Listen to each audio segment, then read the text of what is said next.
Allahu Akbar. Oltre 1000 persone della comunità bengalese hanno preso parte alla preghiera nella moschea Baitul Mamor a Mestre per dire addio a Sama Miad, il bambino di 11 anni che ha perso la vita dopo un bagno nel lago di Molveno a Trento lo scorso 14 agosto.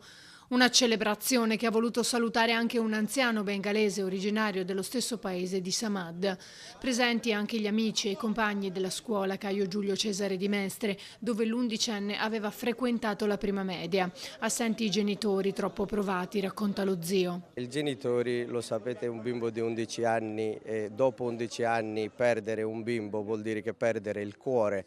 Non hanno le condizioni proprio adesso o per parlare o per comunicare con qualcuno perché tutti e due sono mentalmente proprio esauriti, anche fisicamente diventati deboli.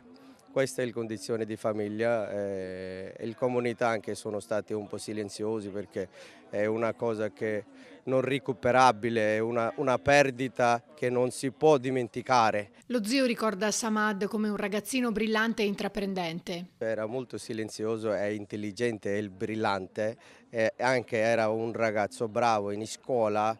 Il suo coso più speciale voleva memorizzare tutto il Corano, che vive in Italia con cultura italiana, mentalità italiana, perché quando lui aveva 19 mesi è venuto in Italia, però cresciuto come un italiano. Dopo essere come un italiano, però voleva studiare anche il Corano, che già ha memorizzato è di 5 pagine, già memorizzato, già stava mettendo il massimo impegno di completare il Corano, però il Dio Allah ha voluto perché forse era un'anima buona, che il Dio Allah sempre vuole che l'anima buona, forse è stato deciso da lui. La salma tornerà in Bangladesh. Samad parte lunedì pomeriggio, arriva martedì sera in Bangladesh.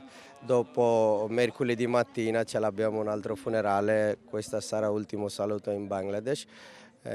Così finisce la storia di Samad. La famiglia ha voluto ringraziare tutti tramite il portavoce della comunità bengalese di Venezia. Volevo ringraziare tutti i presidi della scuola, insegnanti, i familiari che sono venuti qui per il funerale di Mia Samad. Ci sono anche varie famiglie che sono venute qui per partecipare al funerale di Samad. Avete visto quanti bengalesi che hanno partecipato perché una cosa che noi come comunità non aspettavamo, una cosa di genere con un bambino così piccolo. Ringrazio anche comune e municipalità che mi hanno mandato